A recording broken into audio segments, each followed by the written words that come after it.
नमस्ते, बहुत-बहुत ग्रैटिट्यूड आप सबको। इसी तरह से आप रिट्रीट सोल की इस चैनल से जुड़े रहें। बहुत टाइम से आपकी सजेशंस और क्वेरीज जो है वो ही मुझे मोटिवेट करते आ रहे हैं यहाँ पे नए-नए डिस्कशंस को लाने के लिए। जो नए लोग जुड़ रहे हैं, अगर उनको हमारी डिस्कशंस पसंद आए तो वो ज़रूर चैनल को सब्सक्राइब करके रखें और अपनी फीडबैक मुझे व्हाट्सएप कर सकते हैं। अगर आपकी कोई क्वेरीज है तो उसे भी भेज सकते हैं, ताकि मैं यहाँ डिस्कस करने की कोशिश करूँ। जो मेरी नॉलेज है जितनी है, जहाँ तक है वहाँ मैं कोशिश करूँगी कि उससे आपको कोई हेल्प कर सकूँ। आज मैं बात करने जा रही हूँ ब्रीदिंग टेक्निक की। यहाँ हम चैनल में मेडिटेशन भी कर रहे थे, ग्रेटिट्यूड, फॉरगिवनेस, सारे बहुत अलग-अलग टेक्निक को यूज़ कर रहे थे, इनर साइड हीलिंग को। पर हर जगह पे मैंने आप लोगों को प्रैक्टिस से पहले ब्रीदिंग टेक्निक दिया है कि इनहेल आपको 5 काउंट में करना है, होल्ड करना है, रिलीज करना है। तो हम ब्रेथ पे काम ज़रूर कर रहे हैं। पर जो लोग योगा से कनेक्टेड नहीं है या योगा प्रैक्टिसेस नहीं करते हैं या बहुत ही न्यूकमर है, उन्हें बहुत समय से था कि हम आपकी जो गाइडेंस होते हैं जिस काउंट में आप करते हो उसे मैं मेंटेन नहीं कर पाती हूँ। तो मैंने उनको सजेस्ट किया था कि आप अपने काउंट में इनहेल कीजिए 5, होल्ड कीजिए, फिर रिलीज कीजिए। पर मुझे अब महसूस हो रहे हैं कि जो नए से जुड़ रहे हैं या इस फील्ड से मेडिटेशन करना चाह रहे हैं या कोई भी हीलिंग मेडिटेशंस वगैरह टेक्निक वगैरह कर रहे हैं, तो उनको मैं थोड़ी सी गाइड गाइड करूँ।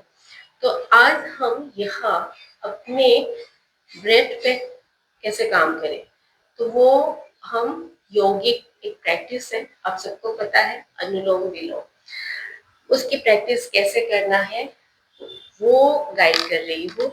और यहाँ बीइंग ए योगा थेरेपिस्ट मैंने हमेशा इस ऐसे सवालों का मतलब जवाब दिया है अपने स्टूडेंट्स को भी, और जो मुझे पर्सनली कई बार कर चुके हैं कि अनुलोम विलोम मैम कितने टाइम करें, कितने समय करें, कितने टाइम तक करें, कितना करने से अच्छा होता है। यही सवाल कपालभाति के लिए भी होते हैं। जब भी हम कोई योगिक प्रैक्टिस या प्राणायाम करें, काउंट पे ध्यान मत दीजिए। जब आप काउंट को ध्यान देते हो, एक्चुअली उसे आप फील नहीं कर पाते हो। आपके माइंड की एक पोर्शन इस काउंटिंग में लगे हुए होते हैं। आपको ये कोशिश करना है जब भी आप कोई प्रैक्टिस कर रहे हो, योगिक प्रैक्टिस या प्राणायाम, तब आप माइंडफुली करें। जिस काम को आप कर रहे हो, आप अपने अंदर क्या महसूस कर रहे हो, उस महसूस के साथ करें और अवेयरनेस के साथ करें। तो अनुलोम विलोम जब भी हम करेंगे, ध्यान देंगे कि हम कितने समय तक कर पा रहे हैं और उसको करते हुए हमें कैसा महसूस हो रहे हैं। धीरे धीरे, आज अगर आप 2 मिनट 3 मिनट कर पा रहे हो, तो धीरे धीरे आप देखोगे कि वो 5 मिनट तक आ गया है, हाफ एन आवर तक आ गया है और आपको अच्छा फील हो रहा है। और बहुत लोगों को मैंने देखा है कि इतने काउंट 5 मिनट्स 10 मिनट्स तो हमें करने के लिए बोला गया है, तो हमें करना ही है। हाँ, पर अगर आप फोर्स करोगे, अपने बॉडी को फोर्स करोगे, तो वो आपको बेनिफिट नहीं देंगे। आप एग्जॉस्ट फील करोगे सेज रीजन में। आप ब्रेक ले लेके करो। अगर आपको बोला गया है कि 15 मिनट करना है, तो आप ब्रेक लो, इसमें आराम से करो, काउंट पे मत जाओ। तो आज थोड़ी सी मैं आपको दिखाने जा रही हूँ कैसे हमें अनुलोम विलोम करना चाहिए। और ये इसलिए बेनिफिशियल रहेंगे जो मेडिटेशन की वीडियोस को मेरे फॉलो कर रहे हैं और उन्हें प्रॉब्लम हो रहे हैं पहली ब्रीदिंग टेक्निक को फॉलो करने के लिए, तो वो उसके बदले आप अनुलोम विलोम भी कर सकते हैं। अपने हिसाब से करिए, सीखिए वीडियो को देख के और उसे फॉलो करते हुए फिर मेडिटेशन को फॉलो करिए, गाइडेंस को फॉलो करिए। अनुलोम विलोम करने के लिए आप सैर पे भी बैठ सकते हो। आपकी बैक स्ट्रेट होना चाहिए। कोई भी प्राणायाम हम करते हैं तो हमेशा हमारी रीढ़ की हड्डी और नेक स्ट्रेट होना चाहिए। अगर आपको दिक्कत लगते हैं कि आप बहुत समय बैक सपोर्ट लेके नहीं बैठ पाते हो तो जरूर से बैक सपोर्ट लीजिए। और अगर बिना बैक सपोर्ट के आप कंफर्टेबल हो तो आप कोई भी पोस्टर, वज्रासन में भी बैठ सकते हो, सुखासन में भी बैठ सकते हो और पद्मासन में भी बैठ सकते हो। आप फिंगर इंटरलॉक कीजिए जिसे हम मुद्रा बोलते हैं। अब राइट हैंड, हाँ यहाँ पे ना मैं सेल्फी मोड पे वीडियो रिकॉर्ड कर रही हूँ तो आपको मेरी राइट हैंड लेफ्ट हैंड दिख सकते हैं। कई बार ऐसे सवाल भी आए हैं बहुत सारे दूसरे वीडियोस में कि आपने राइट हैंड बोला पर वीडियो में लेफ्ट हैंड है, तो उस पे कंफ्यूजन मत हो। आप अपने राइट हैंड से इस मुद्रा पे आइए, 2 उंगली ऐसे रखिए और इस मुद्रा को आप रखेंगे। राइट नॉस्ट्रिल को बंद करेंगे, लेफ्ट से धीरे से अपने श्वास को छोड़ेंगे, एक्सेल करेंगे। फिर लेफ्ट से आप इनहेल करेंगे,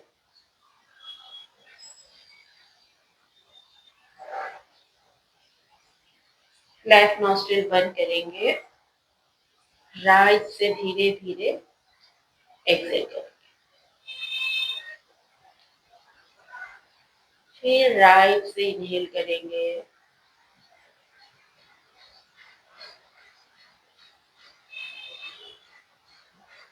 लेफ्ट से धीरे धीरे एक्सेल करेंगे। अब आपको लग रहा होगा कितने समय में इनहेल करना है और कितने समय में एक्सेल। जो नया है, बिगिनर्स है, उसे इनहेल या एक्सेल बहुत लंबा करने से दिक्कत होगा। और कई बार होते हैं, बहुत वीडियोस में आपने देखा है कि इनहेल करके होल्ड कीजिए फिर एक्सेल कीजिए। तो न्यूकमर्स के लिए, जो बिगिनर्स है, उनके लिए ये इजी नहीं है। अब ग्रेजुअली उन प्रैक्टिसेस को आगे लेके जाएंगे। और होल्ड जो करना है, यहाँ पे बहुत सारी चीजों को देख के हम होल्ड करते हैं। कई बार बीपी की इशू जो होते हैं उन्हें हम उनकी कंडीशंस देख के ही होल्ड कितना कर सकते हैं, उनके लिए कितना बेनिफिशियल है, ये सारी चीजों को हमें मॉनिटर करना होता है। तो यहाँ जो वीडियो को देख के फॉलो कर रहे हैं वो होल्ड करने की कोशिश ना करें और अपने अपने आप उस लेंथ को बढ़ने दीजिए। जब आप इनहेल कर रहे हो अपने कंफर्ट जोन में उसे थोड़ा डीपली इनहेल करें। फिर एक्सेल आप स्लोली करने के लिए कोशिश करेंगे ताकि जो हम इनहेल कर रहे हैं, इनहेल करते हुए जो ऑक्सीजन हम अपने बॉडी को सप्लाई कर रहे हैं वो एटलीस्ट हमारे पूरे बॉडी में स्प्रेड हो सके और कार्बन डाइऑक्साइड हमारे बॉडी से पूरी तरह से निकल सके, है ना। चलिए कंटिन्यू, मैं थोड़ी देर प्रैक्टिस करके आपको दिखा रही हूँ।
जब तक आप कंफर्टेबली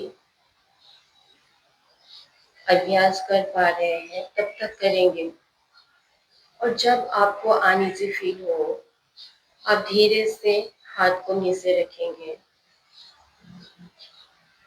अपने शरीर में जो भी परिवर्तन है उसे महसूस करेंगे, अपने श्वासों पे ध्यान देंगे। क्या आपकी श्वास रिदम में है उसे चेक करेंगे। अगर फिर से आपको नेक्स्ट राउंड करना है तो फिर से आप शुरू करेंगे। वैसे आप 2-3 जितना भी राउंड करना चाहे अपने लिए कर सकते हैं, और अगर आपको अभ्यास को फिनिश करना है तो धीरे धीरे दोनों हथेलियों को आपस में रगड़ के हथेलियों को गर्म होने देंगे, हथेलियों को थोड़ा कर्व करेंगे, आंखों पे अप्लाई करेंगे, फेशियल मसल्स पे, गर्दन, पूरी बॉडी। फिर धीरे धीरे आंखों को खोलेंगे।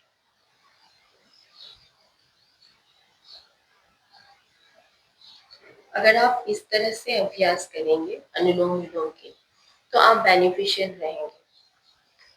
आप यहाँ पे माइंडफुली कर रहे हैं। जब आप इनहेल कर रहे हैं आपकी ब्रेन एंड बॉडी दोनों अलाइनमेंट में है, वो अच्छे से ऑक्सीजन को यूटिलाइज करेंगे, आपको जितना डिटॉक्स होना है वो डिटॉक्स करेंगे। पर अगर आप काउंट करके कर रहे हैं या समय देख के कर रहे हैं, हाँ हमारी डेली रूटीन इतनी हेक्टिक है, आप टाइमर लगा के कर सकते हो कि इतने समय के लिए मुझे करना है, मुझे पता नहीं चलेंगे तो मैं टाइमर लगा के कर रही हूँ, पर काउंट करके मत कीजिए। और जब भी आप कर रहे हैं अपने बॉडी की नेचर को समझिए। जब आप कोई भी अभ्यास कर रहे हो, यौगिक प्रैक्टिस हो, प्राणायाम हो, आपकी बॉडी की लिमिट को समझिए। इसलिए कहा जाता है, हर बार कहा जाता है कि आप कोई टीचर के साथ करें, पर अगर आपको ये छोटे छोटे अभ्यास भी करना है तो कुछ चीजों को ध्यान में रखते हुए करिए। मैं इसी के साथ आपको आगे भी इस तरह की छोटी छोटी योगिक प्रैक्टिसेस के बारे में डिस्कस करके यहाँ लाने की कोशिश करूंगी आप लोगों को। योगिक प्रैक्टिस के बारे में भी अगर आपको कुछ जानना है, कुछ गाइडेंस चाहिए, या मेडिटेशन के बारे में या दूसरे प्राणायाम के बारे में, आप ज़रूर मुझे बताइए, तो मैं ज़रूर डिस्कस करने की कोशिश करूंगी। Thank you.